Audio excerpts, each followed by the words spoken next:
Hello everyone, आप सभी लोगों का स्वागत है फ्रेंड टीचिंग परीक्षा के आज के इस वीडियो में, जिसमें फ्रेंड्स हम लोग हमारा एक जो इंपॉर्टेंट टॉपिक है कॉन्टिनेंट पर बेस्ड, उसको हम लोग यहाँ करने वाले हैं। तो आप सभी लोग जल्दी जल्दी से बता दीजिए अगर आप लोगों को आवाज़ बराबर आ रही है, स्ट्रीमिंग भी आप सभी लोगों को बराबर है।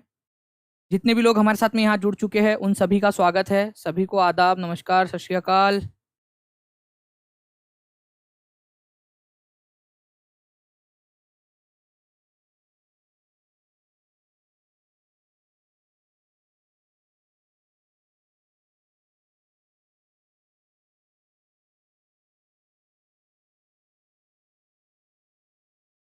जी सभी को गुड इवनिंग। बहुत बढ़िया।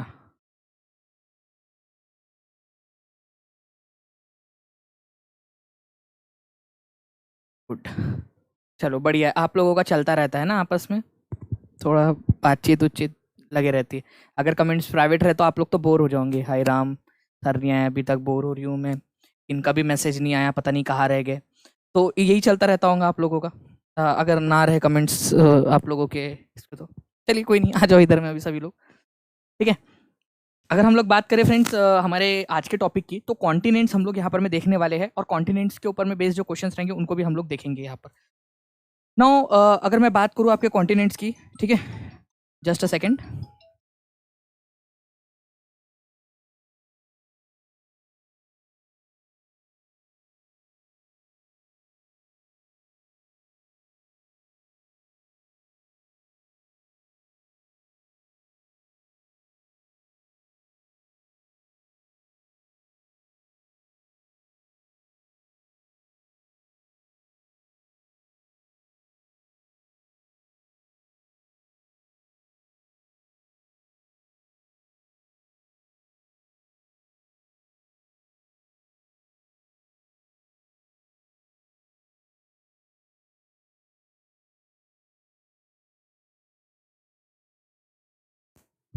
जी, तो देखिए फ्रेंड्स, हम लोग बात कर रहे हैं यहाँ पर में कॉन्टिनेंट की। तो कॉन्टिनेंट के ऊपर में बेस्ड आप लोगों से क्वेश्चंस पूछे जाते हैं फ्रेंड्स अलग अलग एग्जाम में। ठीक है, जैसे कि मैं यहाँ पर मैं आप लोगों को कई बार ये दिखाता हूँ कि सुपर टेट 2018 के अंदर में क्वेश्चन पूछा गया था, और ऐसे सीन हैं जैसे आप लोग भी नाचोगे एग्जाम के अंदर में, ताकि आप लोग जब एग्जाम में आप लोगों को क्वेश्चन आए तो आप लोग कर सको। और ये क्वेश्चन मैं आपको बता दूं फ्रेंड्स कि बहुत ही सिंपल से दोनों क्वेश्चन थे। ठीक है, 74 और 76 पूछा था सुपर टेट 2018 में। अगर आप पहले से पढ़ चुके होते तो आप लोग तो आराम से पेपर क्लियर कर लेते। और आप लोगों के लिए गुड न्यूज़ भी है, और गुड न्यूज़ ये है फ्रेंड्स कि मैंने काफ़ी जो है मेहनत करके आप लोगों का जो पूरा जितने भी ये वाले क्वेश्चन पेपर थे ना आप लोगों के, उसको पूरा स्टेटमेंट, इसको ऑप्शन वाले इसके अंदर में कन्वर्ट कर लिया। इसमें लिखना था आप लोगों को कि which country Drakensberg mountain located, तो इसका आंसर था साउथ अफ्रीका। ठीक है, साउथ अफ्रीका। बट अब आप लोगों का जो है वो लिखने वाला तो है नहीं, तो इसको क्या किया हमने ना, ABCD वाले फॉर्मेट में कन्वर्ट कर दिया 2018 वाले पेपर को भी, तो वो भी आप लोगों को मिल जाएगा। जैसे ये वाला है आपका, तो इसको भी ABCD में कन्वर्ट कर दिया, वो भी आप लोगों को मिल जाएगा। आप लोग जानते हो कि ऐप के ऊपर में अपडेट पर काम हो रहा है। बहुत मतलब हम उसमें कंटिन्यूअसली काम करे जा रहे, और उसमें जो भी फीचर्स ऐड किए जा सकते, पहले हमने सोचा था 26 तक हो जाएगा, ठीक है, फिर 1 तारीख तक। अभी कोर्स उसमें आप लोगों का जो है, आप लोगों का सारा डेटा उसमें फीड कर दिया है, टेस्टिंग चल रही है। मोस्ट प्रोबेबली 3 से 4 दिन के अंदर में ऐप में एक अपडेट आएगा आपको, उसके अंदर में सारे क्वेश्चन पेपर्स वगैरह वो आप लोगों को मिल जाएंगे उसमें। ठीक है, एक अपडेट आएगा जो सारे लोगों ने करना है, वो अपडेट आपको पुश में ही मिलेगा डायरेक्टली, आप डोंट वरी। ठीक है, और नोटिफिकेशन नोटिफिकेशन सब आएंगे उस समय, तो उसके बाद तो आपको मैसेज में भी आएगा। ठीक है, SMS भी करेंगे हम आपको कि भाई क्लास चालू हो गई, आ जा पगले, कहाँ रह गया। नाउ फ्रेंड्स, अब हम बात करते हैं यहाँ पर में कॉन्टिनेंट्स की। तो कॉन्टिनेंट्स में अगर हम लोग देखें फ्रेंड्स, तो 7 कॉन्टिनेंट्स है हमारे पास में। 7 कॉन्टिनेंट्स है, और 7 कॉन्टिनेंट्स कौन कौन से हैं? एशिया है आपका सबसे बड़ा continent, Europe, Africa, north America, south America, Australia, Antarctica.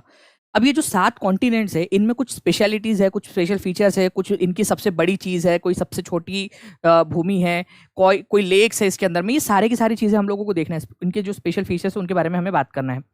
अगर आप देखोगे कि सबसे बड़ा कॉन्टिनेंट कौन सा है, तो सबसे बड़ा कॉन्टिनेंट है फ्रेंड्स एशिया। ये याद रखना है आप लोगों ने, एशिया जो है वो सबसे बड़ा कॉन्टिनेंट है। ये पूरे अर्थ का करीब जो है फ्रेंड्स 29.32% एरिया कवर करता है। मतलब पूरे अर्थ का अगर मैं मोटा मोटी बात करूं तो 1/3 हिस्सा लगभग लगभग ये अकेला कवर कर लेता है एशिया। ठीक है, उसके बाद में दूसरे नंबर पे बारी आती है अफ्रीका की। अफ्रीका दूसरे नंबर का सबसे बड़ा लैंड मास है। ठीक है, 20% के करीब जो है इसका, ये याद रखेंगे आप लोग फ्रेंड्स, 20% के करीब करीब जो है इसका ये है। उसके बाद में अगर हम लोग देखेंगे, थर्ड नंबर के ऊपर में नॉर्थ अमेरिका, ठीक है, फोर्थ पे साउथ अमेरिका, पांचवें पे अंटार्कटिका, छठवें के ऊपर में आप लोगों का यूरोप, और सातवें पे सबसे छोटा है ऑस्ट्रेलिया। सबसे छोटा ऑस्ट्रेलिया है, ठीक है। नाउ अब हम लोग यहाँ पर में एक एक करके सारे के सारे जितने भी आप लोगों के कॉन्टिनेंट है उनके बारे में हम लोग बात करते हैं। सबसे पहले मैं आप लोगों को लेके चलता हूँ अंटार्कटिका, ठीक है, अंटार्कटिका लेके चलता हूँ आप लोगों को। अंटार्कटिका की बात करेंगे, जस्ट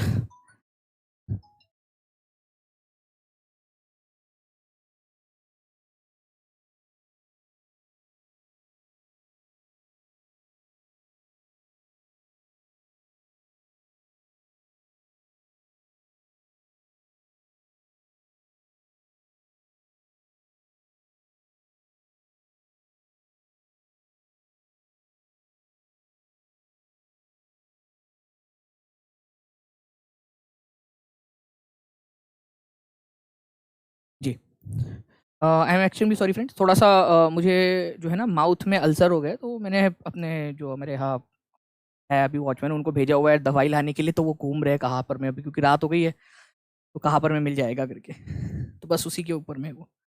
तो अंटार्कटिका चलते हैं हम लोग। अंटार्कटिका की अगर मैं बात करूँ आप लोगों से, तो सदर्न हेमिस्फीयर जो है आप लोगों का इसके अंदर में मौजूद है पूरी तरह से। अभी सदर्न हेमिस्फीयर क्या होता है, सदर्न हेमिस्फीयर क्या चीज़ है आप लोगों का, ठीक है।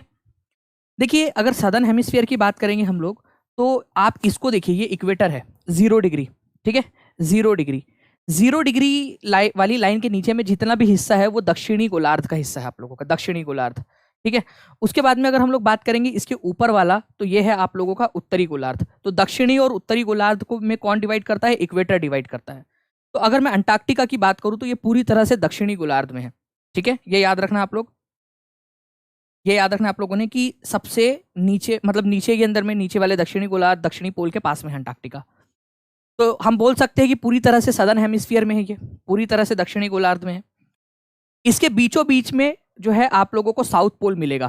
देखिए दिखाता हूं मैं आप लोगों को, अगर आप देखोगे ना ऊपर से जाके नीचे से जाके देखोगे आप लोग, इस प्रकार से आप लोगों को मिलने वाला है, ठीक है। नीचे से आप देखोगे तो ये इस प्रकार से दिखेंगे आप लोगों को अंटार्कटिका, ओके। और अंटार्कटिका के बिल्कुल बीचों बीच में है साउथ पोल, आपका साउथ पोल, दक्षिणी गोलार्ध। तो अंटार्कटिका दक्षिणी गोलार्ध के या दक्षिणी जो ध्रुव है उसके पास में है, साउथ पोल के पास में है। इसके अलावा अगर आप लोग देखोगे फ्रेंड्स, तो साउथ पोल के पास में होने के कारण, नॉर्थ पोल और साउथ पोल के पास में जो जगह होती है वहां ठंड बहुत ज्यादा पड़ती है। तो साउथ पोल के इतने ज्यादा करीब होने के कारण हमेशा ये आइस की शीट से ढका हुआ होता है, बर्फ की चादर से ढका हुआ होता है, ये याद रखना है आप लोगों ने। इसी वजह से आप देख रहे हो यहाँ पर मैं इसको सफेद कलर का दिखाया है हमने, और यहाँ पर में भी आप देख सकते हो इस इमेज के अंदर में कि बर्फ की चादर है यहाँ पर में, पूरी की पूरी बर्फ ही बर्फ, बर्फ ही बर्फ।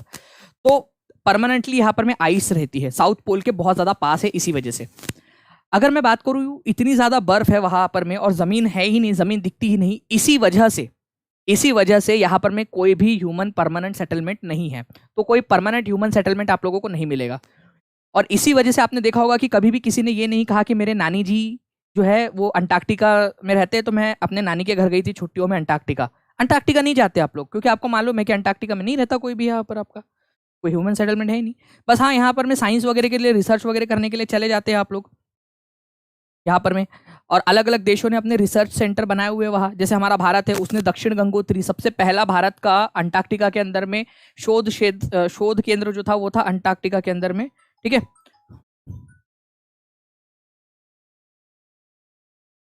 हेलो,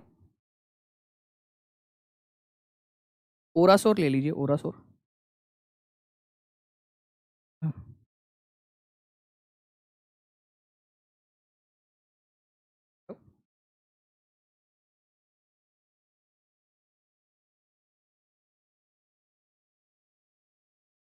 हेलो, हाँ,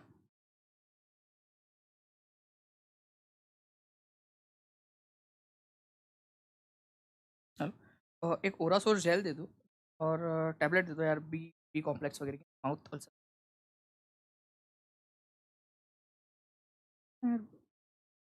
2 दिन के लिए दे दो, दो ओरासोर जेल दे देना।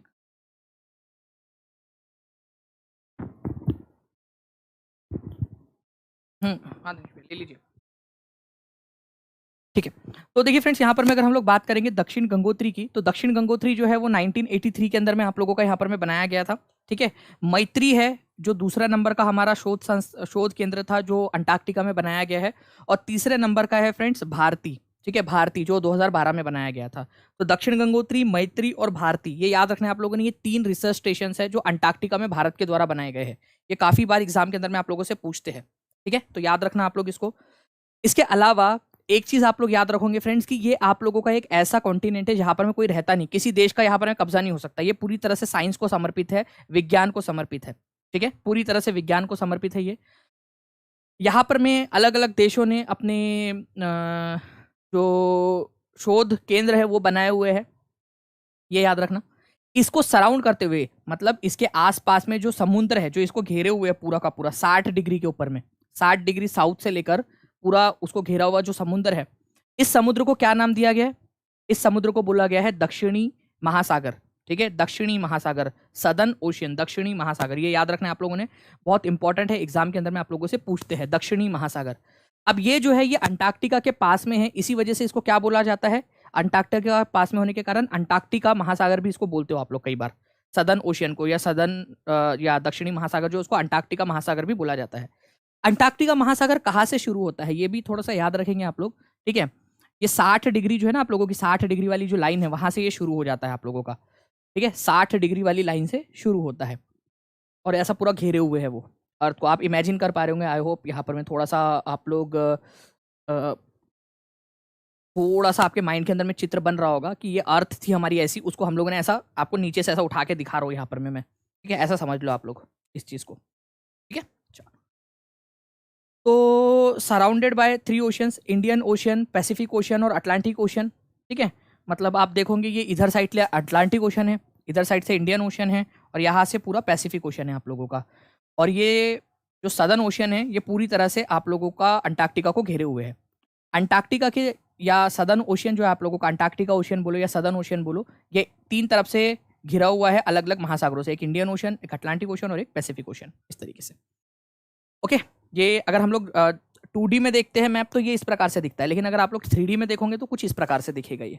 ठीक है, नाउ अंटार्कटिका जो है फ्रेंड्स एक डायनामिक कंटिनेंट है, मतलब इसका शेप हमेशा बदलता रहता है। अभी आप लोगों को कुछ इस प्रकार का दिख रहा है, कहा गया भाई ये ऐसे दिख रहा है। ठीक है, ये थोड़ा जब ठंडी का मौसम आएगा, गर्मी का मौसम आएगा तो इसका शेप चेंज होता रहता है, क्योंकि बर्फ है, बर्फ पिघलेंगी, जमेंगी, है ना, अलग अलग शेप लेते रहती है बर्फ। तो ये याद रखना है आप लोगों ने, ये एक्टिव आपका एक कॉन्टिनेंट है, शेप इसका लगातार बदलता रहता है। ठीक है, पेनिनसुलर इसे ही कहते हैं सर विशु पंडित जी। पेनिनसुलर, पेनिनसुला का मतलब होता है एक ऐसा भूभाग जो 3 तरफ से पानी से घिरा हुआ हो, ना कि एक ऐसा जल भाग जो 3 तरफ से पानी से घिरा हुआ हो। भूभाग, ठीक है, जमीन का टुकड़ा जो 3 तरफ से पानी से घिरा हुआ हो। जैसे कि हमारा भारत का दक्षिणी हिस्सा 3 तरफ से पानी से घिरा हुआ है और भारत का दक्षिणी हिस्सा जमीन का हिस्सा है। ठीक है, भूभाग है वो, तो भूभाग होना चाहिए आपका। ठीक है, ना कि समुद्र। ओके, नेक्स्ट पॉइंट की तरफ में हम लोग आगे बढ़ते हैं फ्रेंड्स। यहाँ पर में आप लोगों का ये डायनामिक या एक्टिव आपका कॉन्टिनेंट है, शेप लगातार इसका चेंज हो रहा है, ये याद रखना है। ये एकमात्र कॉन्टिनेंट है जो पूरी तरह से साइंस को समर्पित है, ये भी आप लोग याद रख सकते हो, साइंस को समर्पित है। इसके अलावा अगर हम लोग बात करेंगे फ्रेंड्स कि अंटार्कटिका की सबसे ऊंची चोटी कौन सी है, ये भी पूछते हैं आप लोगों से, अंटार्कटिका की सबसे ऊंची चोटी कौन सी है। ठीक है, किसी का कमेंट आया था कि यार ऊपर रह गया मुझसे, फ्रेंच क्या बोल रहे हो? स्टेंच है सर, स्थेमस, इस्थेमस है, इस्थेमस भी नहीं। इस्थेमस भी क्या होता है वो अलग से बताऊंगा, अभी आप कंफ्यूज ना होइए इधर उधर में। इस्थेमस क्या होता है और ये सारी चीजें क्या होती है वो सारी अलग से हम देखेंगे, इस्थेमस अलग चीज है। ठीक है, तो हाईएस्ट माउंटेन पीक अंटार्कटिका की माउंट विंसन मैसिव है, ये याद रखना है आप लोगों ने, माउंट विंसन मैसिव। ये डायरेक्ट एग्जाम में क्वेश्चन पूछा जा सकता है कि माउंट विंसन मैसिव किसकी सबसे ऊंची चोटी है, तो ये अंटार्कटिका की सबसे ऊंची चोटी है, ये याद रखना है। क्या इसमें वोल्केनो है सर? इतना ठंडा ठंडा है यहाँ पर में, तो क्या ठंड के अंदर में वोल्केनो फटता है? क्या अरे बाप, ठंड लग गई, ठंड लग गई, ठंड लग गई, तो क्या ठंड में वोल्केनो फट सकता है? लोगों को लगेगा यार इतनी ठंड है वोल्केनो कहाँ से आएगा वहाँ, बट है फ्रेंड्स वहां पर में। याद रखना है आप लोगों ने, यहाँ पर में ओनली एक एक्टिव वोल्केनो है जिसका नाम है माउंट इरेबस। तो माउंट इरेबस इसका अंटार्कटिका का एकमात्र एक्टिव वोल्केनो है, मतलब ये फट भी सकता है। फटेगा तो ऑब्वियस ही बात है, आसपास की बर्फ को पिघलाएगा फिर, है ना।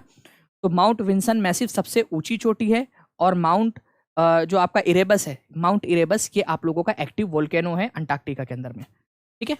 अच्छा, अगर मैं बात करूँ आप लोगों से फ्रेंड्स, ये अंटार्कटिक जो माउंटेन है आप लोगों का, ठीक है, यहाँ पर मैं देखोगे आप लोग, ये इधर साइड में आप लोगों को ट्रांस अंटार्कटिक माउंटेन्स आप लोगों को दिखाई दे रहे हैं। ट्रांस अंटार्कटिक माउंटेन्स वेस्ट और ईस्ट साइड के अंदर में आप लोगों को, ठीक है। तो ये थोड़ा सा याद रखना है आप लोगों ने कि अंटार्कटिका के अंदर में आप लोगों को पर्वत श्रृंखला भी देखने के लिए मिलेंगी, जिसको ट्रांस अंटार्कटिक माउंटेन्स कहा जाता है। उसको भी आप वेस्ट और ईस्ट में बांट सकते हो, ये वेस्ट साइड का और ईस्ट साइड का, ठीक है। तो ट्रांस अंटार्कटिक माउंटेन रेंजेस बड़ी सी एक बहुत बड़ी श्रृंखला है, पर्वतों की श्रृंखला है, मतलब बड़े बड़े पर्वत है वहां पर में, ठीक है। इसके अलावा आपको पता है जो पोल्स होते हैं, हमारी पृथ्वी ऐसे झुकी हुई है ना, ये पता है ना आप लोगों को, हमारी पृथ्वी ऐसी झुकी हुई है। जब ये नॉर्थ वाला हिस्सा सूरज के तरफ में होता है तो यहाँ पर में दिन होता है, 6 महीने का दिन होता है। जब ये साउथ वाला हिस्सा सूरज के करीब होता है, ऐसा पृथ्वी गोल घूमते घूमते इधर साइड आ गई पृथ्वी, तो साउथ वाला हिस्सा सूरज के तरफ होगा। तो साउथ वाला हिस्सा जब सूरज की तरफ होगा तो 6 महीने इधर में दिन रहेगा। तो ये सब लोग इमेजिन कर पा रहे हो क्या आप लोग, ठीक है, कि हमारी पृथ्वी जो है वो झुकी हुई है, ठीक है, 23.5 डिग्री झुकी हुई है। अभी क्या होता है, नॉर्थ वाला हिस्सा सूरज के तरफ में रहता है हमेशा, तो उत्तर वाले भाग के अंदर में हमेशा दिन रहेगा 6 महीने तक। जब पृथ्वी ऐसा घूमते घूमते सूरज का चक्कर लगाते हुए इधर साइड आ जाएंगी, ठीक है, इधर साइड आ जाएंगी, तो साउथ वाला हिस्सा जो है वो सूरज की तरफ में आ जाएगा। तो इधर साइड में सूरज की रोशनी पड़ती रहेगी 6 महीने तक, और 6 महीने तक दिन रहेगा। तो पोल के पास होने के कारण अंटार्कटिका के अंदर में 6 महीने का दिन और 6 महीने की रात ऑब्जर्व की जाती है, ठीक है, 6 महीने का दिन और 6 महीने की रात। तो एक चीज याद रखना है आप लोगों ने फ्रेंड्स की, जो सन है, ठीक है, 22 मार्च से लेकर 23 सितंबर तक यहाँ पर में अंटार्कटिका में दिखता ही नहीं है। मतलब यहाँ पर में क्या होता है, 22 मार्च से लेकर 23 सितंबर तक पूरी की पूरी क्या होती है, रात होती है। तो 22 मार्च से 23 सितंबर तक रात है और बाकी समय में दिन है। आप समझिए कि 24 सितंबर, ठीक है, किसी का बर्थडे है कि 24 सितंबर को, बस मस्त में कि 6 महीने सो के उठे वहाँ पर में और दिन हो गया आपका, सुबह हो गई वहाँ पर में, ठीक है। तो ये याद रखना है आप लोगों ने, 22 मार्च से आप लोगों का 23 सितंबर तक वहाँ पर में अंधेरा रहेगा। रीज़न क्या है, तो रीज़न जो है फ्रेंड्स आप लोगों ने याद रखना है, वही रीज़न है कि भाई इतने समय तक उत्तरी गोलार्ध जो है सूरज के सामने रहता है। धीरे धीरे धीरे धीरे सूरज जो है फिर आप लोगों का साउथ के तरफ में, साउथ सदर्न जो हेमिस्फीयर वहाँ पर में दिखना स्टार्ट होता है धीरे धीरे आप लोगों को। अच्छा, अब हम लोगों ने क्या क्या पढ़ा है उसको रिवाइज कर ले एक बार, ठीक है। जो जो हम लोगों ने पढ़ा है वो रिवाइज कर ले अंटार्कटिका के बारे में। चलो तूफानी करते हैं कुछ, ये क्या हो गया भाई, कुछ ज़्यादा ही तूफानी हो गया, ये तो बंद हो जाए भाई तू, ठीक है। अंटार्कटिका, अंटार्कटिका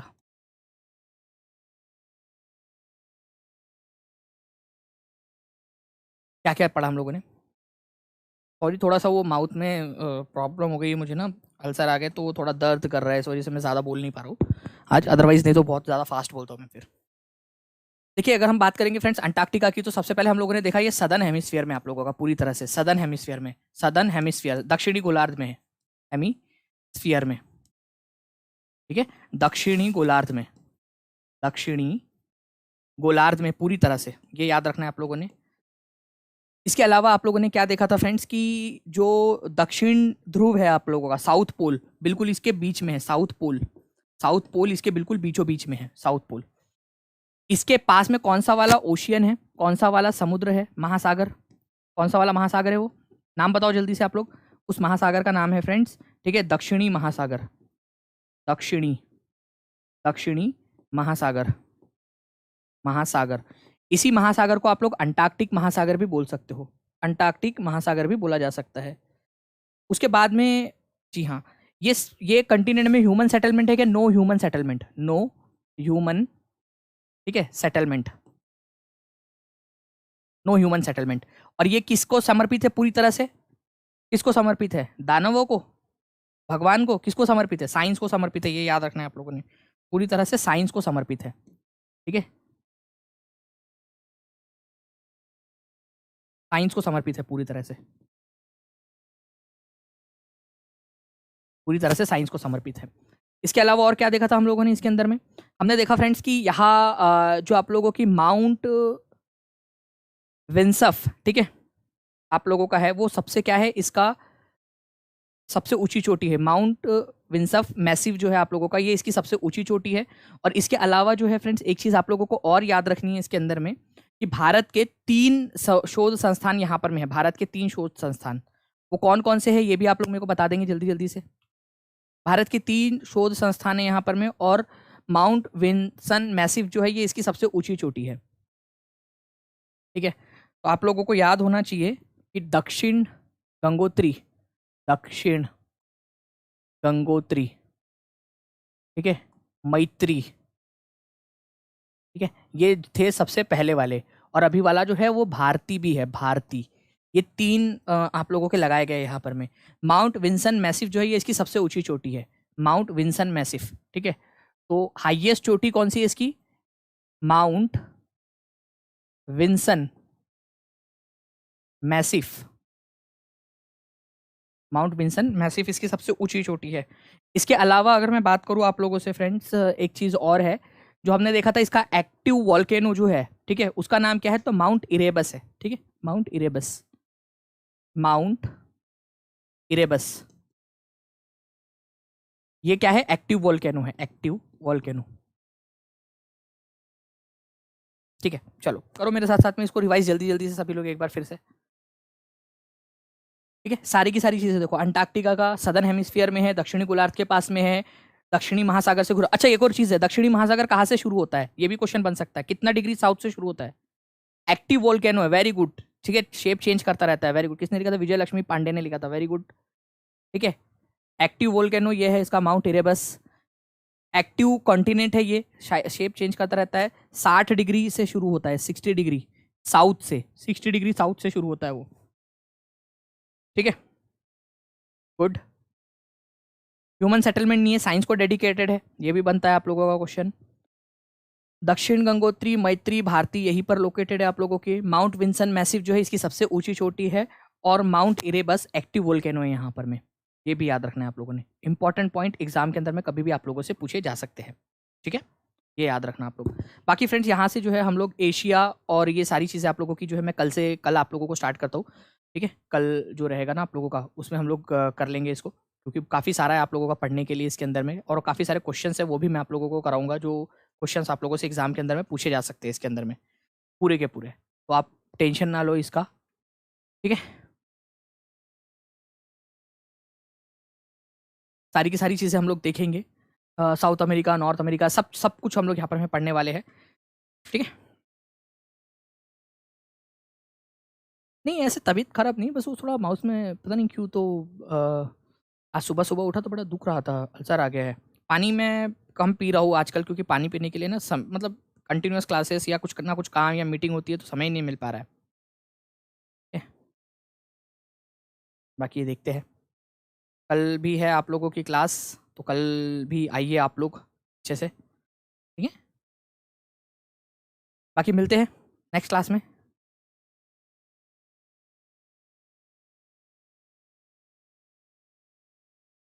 अंकुर सर की तरह घूट घूट पीजिए। मुझे ना क्लास के बीच में कुछ याद नहीं रहता, एक्चुअली मैं भूल जाता हूँ, मैं खो जाता हूँ क्लास में। अदरवाइज वाटर बॉटल तो मेरे पास में रखी है यहाँ पर में, बट मैं भूल जाता हूँ पानी पीना, जब अनलेस एंड अनटिल के कुछ हो जाए, बहुत ज़्यादा ही लग जाए। ठीक है, चलो मिलते बाकी हम लोग कल फ्रेंड्स। ठीक है, तब तक के लिए thank you very much, take care and bye, God bless you all, thank you. 9 बजे, छोटू सिंह यादव, 9 बजे होंगी क्लास।